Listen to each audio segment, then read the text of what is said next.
오늘 우리에게 허락하신 말씀은 약한 나로 강하게 하시는 하나님이라는 제목으로 말씀 나누도록 하겠습니다.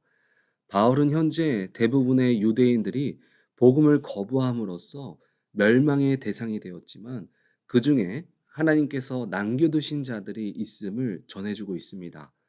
그리고 그 소수의 사람들을 통하여 하나님의 구속 역사가 단절된 것이 아니라 아직도 진행 중에 있다는 사실을 전하고 있습니다. 본문 1절을 보면 그러므로 내가 말하노니 하나님이 자기 백성을 버리셨느냐 그럴 수 없느니라 나도 이스라엘이요 아브라함의 씨에서 난 자요 베냐민 지파라.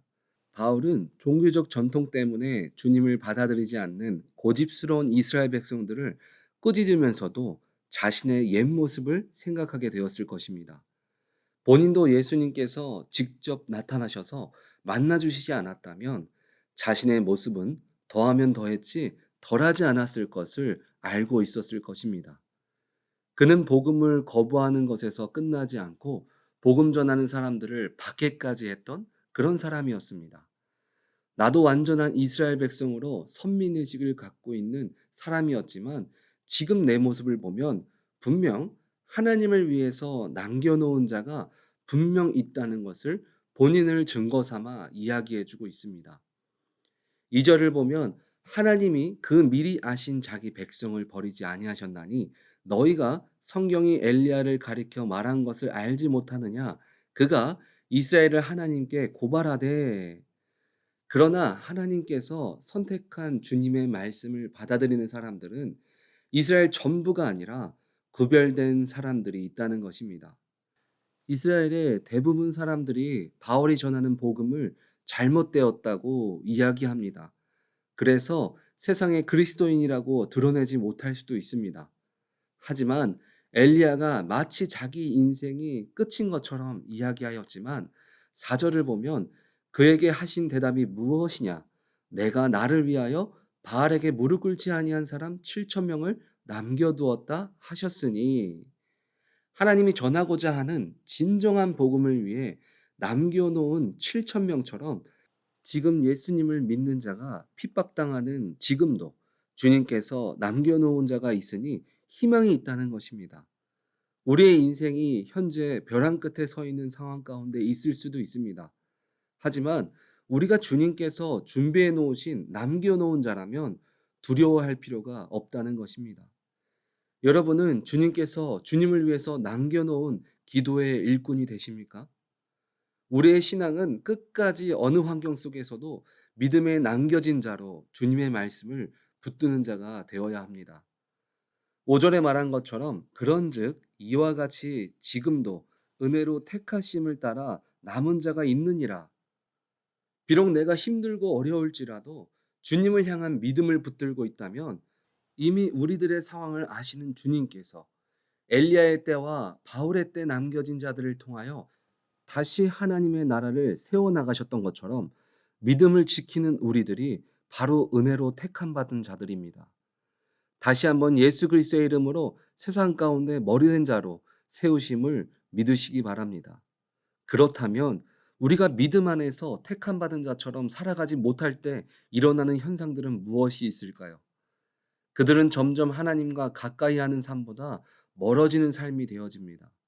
그리고 8절을 보면 기록된 바 하나님이 오늘까지 그들에게 혼미한 심령과 보지 못할 눈과 듣지 못할 귀를 주셨다 함과 같으니라. 혼미하다는 단어는 이 원어의 쓰임새를 보면 창세기에도 동일하게 쓰여진 곳이 있습니다. 하나님께서 아담을 통해서 그를 잠들게 한 후에 갈빗대를 취하셨는데 통증을 느끼지 못할 정도로 깊이 잠든 상태를 이야기하는 부분에서 동일하게 쓰여졌습니다. 이스라엘 백성들은 영적인 자극을 받고 있지만 전혀 느끼지 못하고 있는 것입니다. 그 말을 바울은 다윗의 이야기들을 통해서 또 이어서 얘기해 주고 있습니다. 그러나 그런 이스라엘 백성들의 영적인 무감각이 꼭 나쁜 것만은 아니라는 것입니다. 그들이 깨닫지 못하기 때문에 그들에게 주어졌던 기회들이 12절을 보면 그들의 넘어짐이 세상의 풍성함이 되며 그들의 실패가 이방인의 풍성함이 되거든 하물며 그들의 충만함이리요. 예전에는 이방 민족이라고 해서 인정받기도 힘들었던 이방인들을 통해서 오히려 하나님의 은혜가 더 풍성해졌음을 알려주고 있습니다. 오늘 본문은 우리의 눈에 보이는 현상과 하나님의 일하심은 다르다는 것을 볼 수 있습니다. 우리가 인생의 절망이라고 생각하는 것들이 하나님 앞에서는 실패가 아니라 희망이 되고 성공이 되며 시작이 된다는 것을 알 수 있습니다. 고린도전서 1장 25절의 말씀처럼 하나님의 어리석음이 사람보다 지혜롭고 하나님의 약하심이 사람보다 강하니라. 오늘 본문을 통해서 나의 약함을 통해서 하나님의 강함이 어떻게 나타난지에 대해서 함께 나눠보도록 하겠습니다. 첫 번째는 내 끝을 새로운 시작으로 만드시는 하나님입니다. 오늘 본문의 엘리야를 예를 들어 설명한 부분을 보면 엘리야는 나는 이제 끝났다. 내가 할 일을 다 했다. 그러니까 주님, 나를 이제 이 땅에 더 이상 괴롭게 하지 마시고 주님 나를 주님 곁으로 데려가 달라고 이야기하는 상황 가운데 주님은 그 끝을 새로운 시작으로 만들어 주셨습니다. 우리의 인생을 돌아보면 이런 상황들이 다가올 때가 있습니다. 이제는 이게 끝인 것 같고 더 이상 회복하기 힘들어하는 상황 가운데 주님 앞에 간신히 붙어서 호흡할 수 있을 정도로 자리를 지켜가고 있은 그때 우리는 우리의 생각으로 끝을 확신해서는 안 됩니다. 오히려 벼랑 끝에 있을 때 우리는 하나님이 하신다. 우리 주님이 하시면 나는 일어설 수 있고 우리 주님이 붙잡아 주시면 나는 일어설 수 없지만 주님은 믿는 자에게 능치 못하심이 없어 하는 믿음을 붙드시기 바랍니다. 그러면 주님은 믿는 자를 통하여 새롭게 일하십니다. 두 번째는 아무것도 할 수 없을 때가 하나님의 은혜가 시작될 때입니다. 이스라엘 백성을 통해서 이제는 아무것도 할 수 없는 상황이었습니다. 신앙의 전통이라는 이름으로 예수님을 거부하는 이스라엘 백성들을 통해서 하나님의 나라가 이루어질 수 없는 상태였습니다. 그때 하나님은 본문 4절에 하나님의 은혜를 남겨놓으셨다라고 말씀하십니다. 이제 복음은 끝났다 생각하는 그때에 주님은 새 길을 열어주셨습니다. 사람이 아무것도 할 수 없는 그때 하나님의 은혜는 그때 시작되어집니다.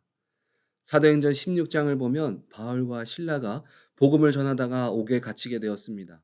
이제 더 이상 사람의 힘으로는 아무것도 할 수 없을 때가 왔었습니다. 우리가 아무것도 할 수 없는 그 순간에 성령님께서 일하셔서 옥문이 자동으로 열리는 은혜가 시작되었습니다. 그렇다면 아무것도 할 수 없는 그 순간 하나님의 은혜가 시작되게 하는 것은 무엇이었을까요? 사도행전 16장 25절을 보니까 한밤중에 바울과 실라가 기도하고 하나님을 찬송하며 죄수들이 듣더라. 사람의 힘으로 아무것도 할 수 없는 그 순간 바울과 실라는 기도하며 주님을 찬송했다라고 했습니다. 하나님의 은혜의 시작은 세상이 아니라 주님 손을 붙잡는 자에게 은혜가 시작되어집니다. 내 일에 주님의 일하심을 얻는 것이 아니라 주님의 일하심에 따라가는 신앙생활을 할 때 주님의 은혜는 우리 인생 가운데 나타나기 시작합니다. 세 번째, 실패를 성공으로 만드시는 하나님이십니다. 누가 봐도 이스라엘 백성으로는 복음 전파가 실패한 것처럼 보였습니다. 그런데 하나님은 이스라엘 백성의 실패를 통하여 이방인을 통한 풍성함과 충만함을 보여주셨습니다. 그들이 거짓이라고 인정하지 않았던 그들의 역사를 통해 나타난 하나님이 이제는 이스라엘 백성이 아니라 이방 민족을 통해서 전능하신 하나님의 모습이 나타나게 된 것입니다. 여러분 실패를 두려워하지 마십시오. 하나님은 내가 실패라고 말하는 것을 통해서 하나님은 성공으로 바꾸어 주시는 분이십니다. 현재 여러분들의 연약함이 또 팬데믹으로 인한 경제적인 어려움이 그리고 신앙적인 부족함이나 연약함들이 끝이라고 그리고 실패라고 생각하지 마시기 바랍니다. 우리를 향한 하나님의 생각은 다릅니다. 인생의 끝이라고 말하는 것 가운데 새롭게 시작하시는 하나님을 내가 아무것도 할 수 없는 그 순간 하나님의 은혜가 시작됨을 기억하시기 바랍니다. 그리고 실패라는 이름 속에서 성공의 길을 만드시는 주님을 믿음으로 기대하며 온전히 의지하는 우리 오렌지 한인교회 성도님들을 통해서 지금도 일하셔서 역사하시는 주님이 나타나시기를 주님의 이름으로 축원드립니다. 아멘.